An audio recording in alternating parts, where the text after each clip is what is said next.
Okay, ako naman. Actually, I had nothing prepared. Kasi tinatry ko isipin. Hello, yan. I think nung high school was the most time I've spent with Tito To kasi hatid sundo niya kami sa school.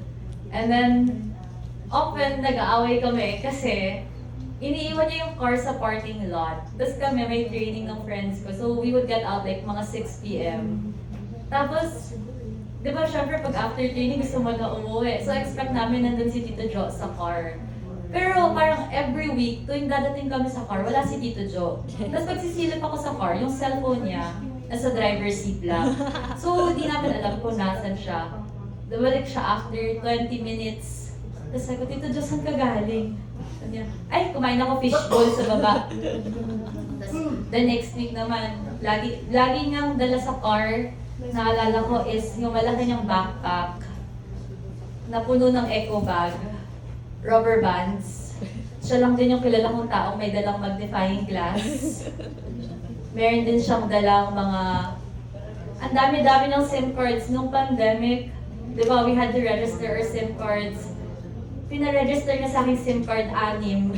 Sabi ko, sino kausap mo sa lahat ng SIM cards na to? Sabi ko, wala, basta kailangan ma-register. So, re-register ko naman. Tapos, dinedecline, reject na siya nung ibang ano. Kasi, hindi ko alam kung sobrang dami na bang naka-register sa kanya. Pero, pinilit niya talaga na lahat yun ma-fix. Tapos, I think, one of the memories I remember when I was a kid was, I did a storytelling in school. And then, si Tita Jo, may backdrop ako, and then sila ni Nana, ikaw ba yun na? Yung nakahawak sa backdrop habang nag-storytelling ako ng mga parang 10 minutes, nakaganyan lang sila ni Nana sa likod. I think yun yung one of the early things I remember about him.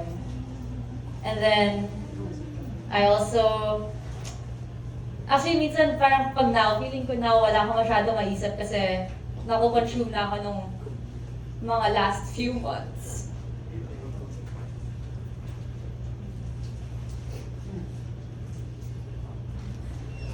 I mean, wala na akong magagawa na, but I really hope I answered all his calls before nung okay pa siya. I feel like he would call kasi sobrang random times of the day. Minsan 11 o'clock, minsan nasa school, nasa class, bigla lang siya magko-call. Tapos pag sinagot mo yun, magkukwento siya tungkol sa mga nakita niya sa news. Tatanong niya kung nakita ko ba yung article tungkol kay BBM Duterte, ganyan-ganyan. Minsan, tatanong niya, parang kwento niya na parang tatanong siya about PBA. Wala mo ako kilala sa PBA. Tapos, minsan, ayun, tatanong niya lang din si mama ko, nasa house siya.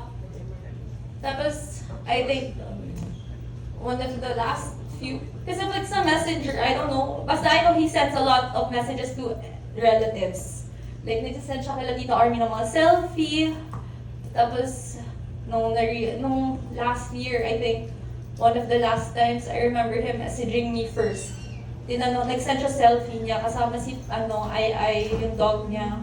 Sabi ko, Tito Jo, okay ka na ba? Tapos sabi niya, onting araw pa makakatayo na ako. But that was the last time na parang nag-reply siya ng buong message. Tapos after that, nasa hospital na siya doon. So parang, doon ko naisip na I really wish I answered all his calls. Kasi when you look at our chat, it's always parang every week, parang nakakasampung tawag ata siya. Tapos ilan nung doon yung na-answer ko. But, ayun, I know naman na yung napag-usapan namin pag kinakamusta ko siya is something I'll always carry. And I think na kahit papano, during his last few months, na-feel naman niya na his family is there for him. Especially when we all visited no December. Nakapag-blow pa siya ng cake. Nakakain siya ng cake. At ang kulit pa niya kasi gusto niya ng sobrang daming cake slice. I think, pag may naalala ko mamaya, share ko na lang ulit. Pero, pinaka-naalala ko rin was Boracay.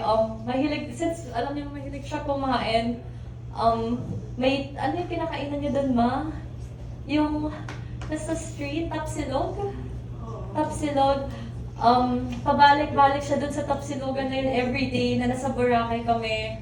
So, no last day, kumain talaga kami doon kasi favorite niya daw yun.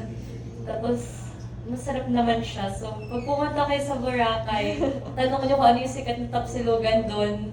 Yun yung favorite niya. Tapos, naagaw kasi ni Liam yung kwento ko. Yung Nokia niya, sobrang daming pictures niyon dati sa mga carpool mates ko. Lalapit siya. As in, di ba nasa front seat siya, tapos kami lahat nasa back seat. Bigla siya tatalikod, ganito siya. Tatalikod siya, tapos sabi niya, gaganon lang siya. Yeah, so at some point, nabigyan din namin siya ni mama ng touchscreen na phone. Sobrang naman niyang na-use kasi nagsisend na siya nung mga naglalakad siya. So, parang siyang walking vlog sa YouTube. Pati mga random vlogs nakikita niya sa street, nagsiselfie siya with them. And parang na-realize ko rin na how much he really loved dogs. Kasi kahit na may sakit siya, iniisip niya pa rin yung dogs niya na parang he didn't want to give them away. Kasi nanganak yung dog. Tapos parang lolo was insisting na parang ipamigay kasi may patient na siya noon. So kailangan sa kanya nakafocus. Pero he really wanted to keep all the dogs. So now yun yung nag-guard ng house. How many dogs yun? Nanganak, I gave birth to 7 dogs ata. Now we have 3 of them. And then, yung huling nanganak din na dog, nanganak yung anak ni Ai. Gusto rin i-keep yun ni Tito Jo. Sobrang, sabi ni Carlo, yung isang caregiver, sobrang disappointed daw ni Tito Jo nung una niyang nalaman na ipapamigay yung isang puppy. Parang, nasa room daw sila noon. Tapos sila Lolo, sila Carlo nasa kitchen, pinag-uusapan ipamigay sa amin ni Tito Jo. Ano yung naririnig ko dyan? Ano yung naririnig ko? Huwag ipapamigay. So, ayun, I really know na Tito Jo has a very pure soul. Kahit di kami magkasundo all the time. Kasi ang kulit ni Tito Jo. Alam naman niya siguro na I super care for him. Yeah. Yun lang. Pag may naalala ako, later na lang. Yeah. Where? Tito Boy. Thank you. I'm sorry. Hindi ko alam na pasarita ako dito. Diba? Naalala ko yung kinikwento ni Joe. Na yung nagpunta siya sa US, di ba? Si Joe. Sayang. US, di ba? Oo. Nasa barko siya, di ba? Ngayon, naikwento ni Joe, na pero naman sa pina-army ito. Yung nasa port na siya, nasa port na lang, hindi ko alam, anong state yun? Long Beach. Long Beach, California. California. California.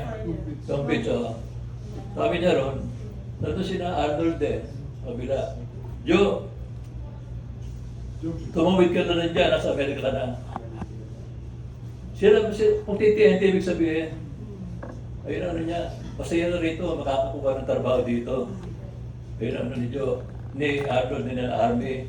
Ako na siya talaga, tutong-tunan doon, tatawid na siya, nandun na siya. Ngayon, naalala ni Joe, pero ka ba undertaking si Joe doon na ikaw ang mega, para ikaw ano? Guarantor. Guarantor, oo. Waiver. Oo. Waiver. Waiver. Kung kaso, diyan siya. Oo. May bank ka ba ron? May nakutulan na bulta na immigration lahat. Oo. Ayun, yung makikita si Joe kung gaano kamahal ng pamilya niya. Hindi niya inano yung para siya nasa Paris, ano na siya sa States Nasa Amerika na siya, nakakapagtrabaho na siya ron. Pinili pa rin niya itong Pilipinas na dahil sa inyo. Na kayong mga magulit ang kapatid. Ayun, yan ang kumanga kay Jojo. Ayun ang isang ano. Yun ang masasabi kong magandang alaala ni Joe na nagkakabutihan niya at pagmamahal niya sa pamilya. Yun. Yun lang ano. Ngayon, isa nga pala. Naalala ko yung notebook na sa labas. Marami na nakapirma. Guestbook. Oy, guestbook ko, buti na marami na. Sabi kasi ni Padre de Concepcion, yung mga nakapirma ron, nirarapon yung mga pangalan noon. Kung sino susunod. Marami-rami na. Okay, sige. Thank you.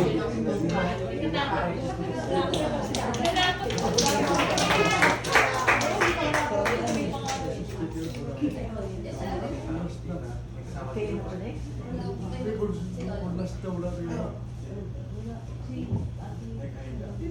Gusto mo or gusto mo ano, video muna? Or gusto mo ikaw na mamaya sila para na Ako na lang. Ah, pwede, alright. Sige.